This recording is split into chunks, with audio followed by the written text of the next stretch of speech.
So I wanted to talk a little bit about the aftermath of my mum's death. I think 2 days later, and I was making a cup of tea in the kitchen. I was still putting sugar in the tea. I was still shook up. And I could hear my mum calling Kale. And it was just random. Nobody else calls me Kale. The only person that called me Kale was my mum. And I thought that it was my nan shouting me.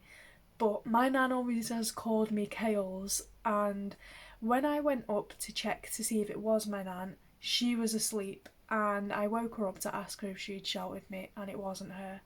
This happened twice.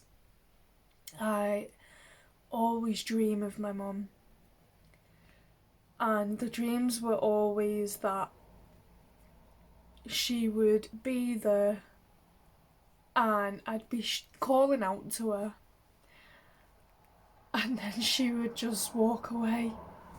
And I'd be like, Mum! And then she'd disappear. I'd have dreams where I couldn't find her at all, and I'd cry so much because I couldn't find her. And then I'd have dreams of the old house and being told that she was dead, and I wouldn't believe it. I had a prominent dream, and this was last year before I had my big move, where I went to the house that I used to live in with my mum. We'd moved from 203 to 202, and my mum was standing there in the kitchen, and I told her that I missed my stepdad. And where is my stepdad? She said he's still in 203. It was so random. And then I looked my mum in the eyes and I said, I miss you. And then I hugged her in the dream, and I woke up in tears. It was heartbreaking. My dreams are just traumatising. They bring back all the pain and all the memories, but they never get easy. I don't really dream of my mum much anymore, and I think that's because she's moved on, because she knows that I'm safe and I'm happy now. And I am happy, and I know that she's proud of me. So I'm going to talk a little bit about who my mum was and her experiences. Well, my mum was a really strong woman. She had me and my twin at a young age, and she was in shock when she found out she was having twins. And she was just 19 years old. She was the same age as my twin was when she had her first child. And I look back and I think that it must have been hard for her because she's juggling twins, and it can't have been easy.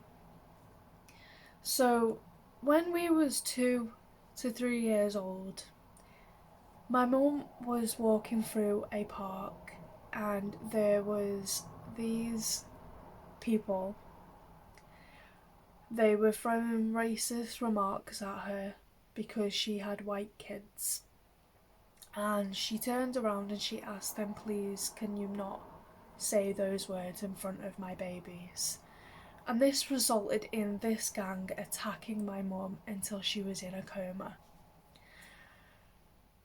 Now, this very experience traumatised my mum terribly, and she had to move out of the city that we lived in because she was scarred by this experience, and it wasn't very good on her mental health. She had a lot of mental health issues, but she was strong and she was doing it for us. And this is what makes me proud of my mum when I look back, because she didn't give up on her babies. She loved us that much that she got through all the issues that she had.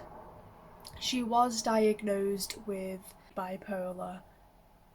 And through it all, she did her best. She did everything she could for me and my twin, and that's what makes me proud of her, because she showed us how to be strong, and no matter what she went through, she got through life like a queen. She fought her hardest, and it always makes me happy because she gave me some of those traits. I had heart surgery at a young age and also at 15 too, and I'll be having future heart surgery as well. And it brought me closer to my mum because she was there through all my health problems, and I always had her, and I always thought I would have her for life. It just teaches you to hold your loved ones because you never know what life will bring. I'd like to think that me and my twin were her saving grace. She taught me respect, taught me to be strong, taught me what real love was. And all in all, she loved and cared for us as much as she could, as much as a mother could. And I know a mother's love. I got to experience that, and I'm grateful for all the memories that I had with my mum. Even though she's not here, I can look back on them and feel grateful that I had her.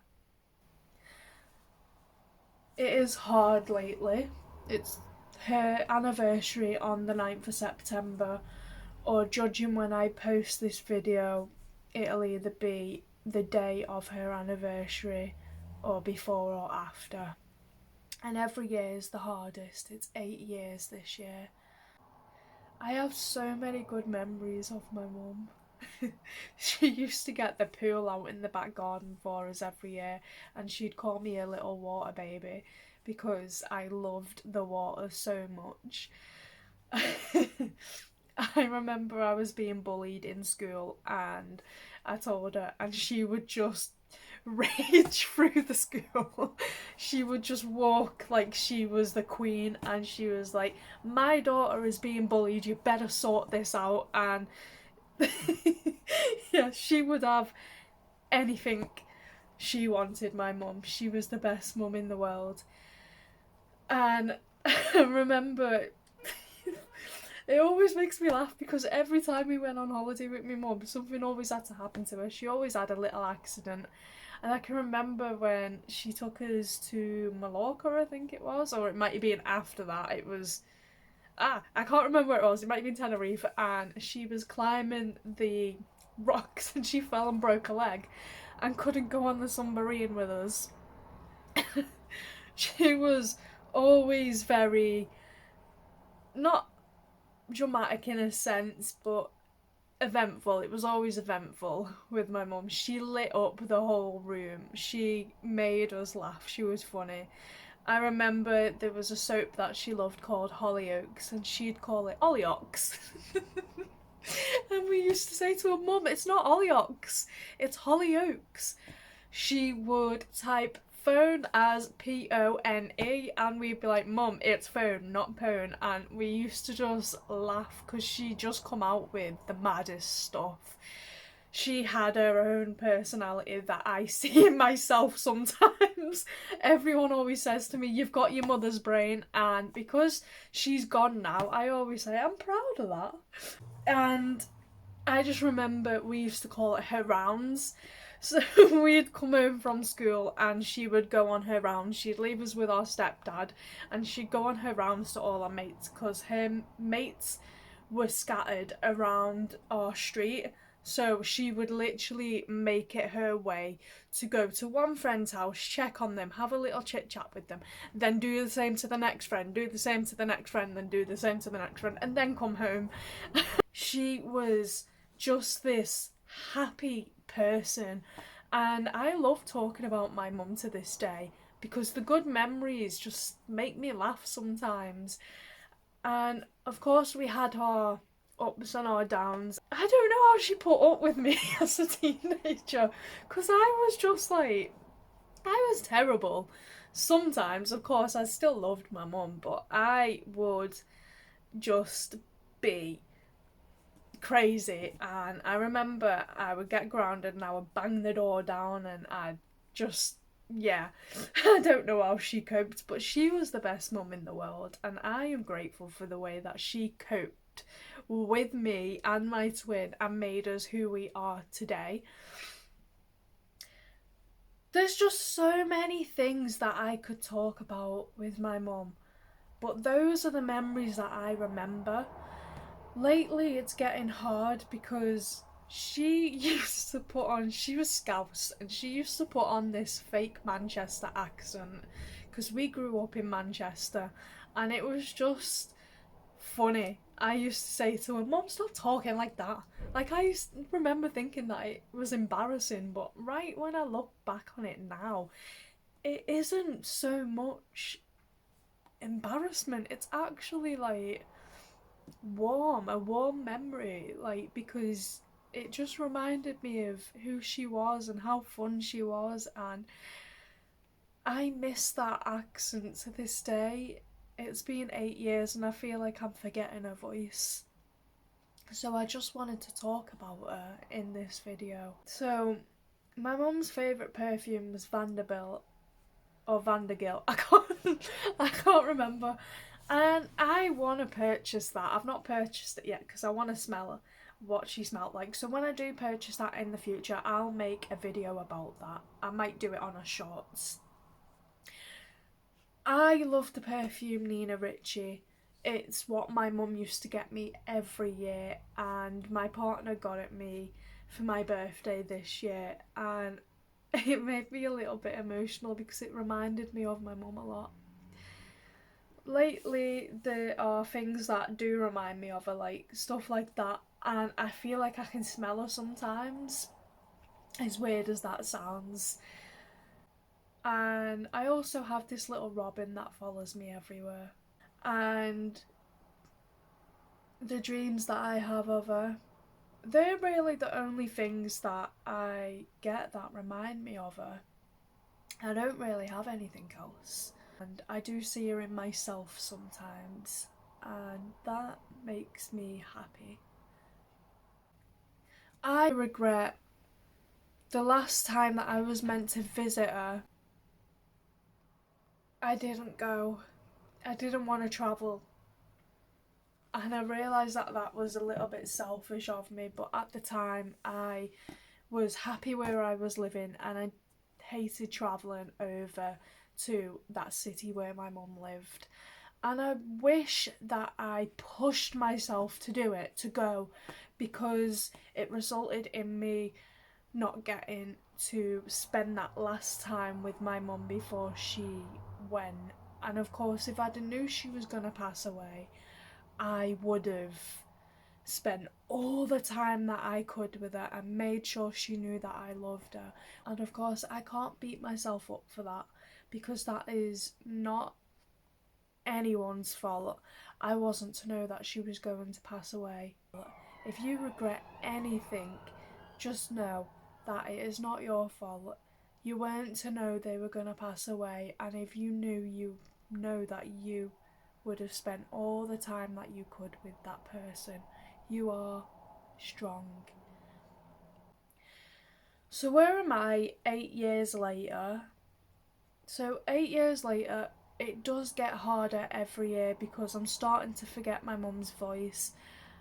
It's very emotional and it doesn't get any easier, I think. They tell you that it'll get easier, it'll get better.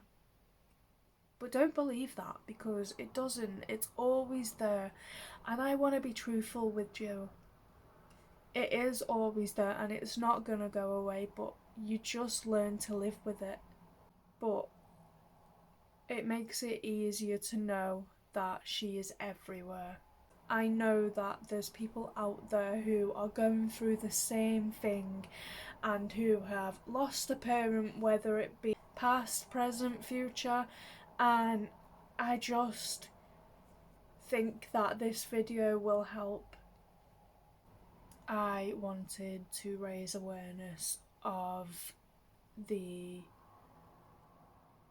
medication gabapentin and what it can do if you take too many of them.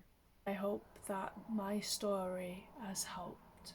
Thank you for watching this video.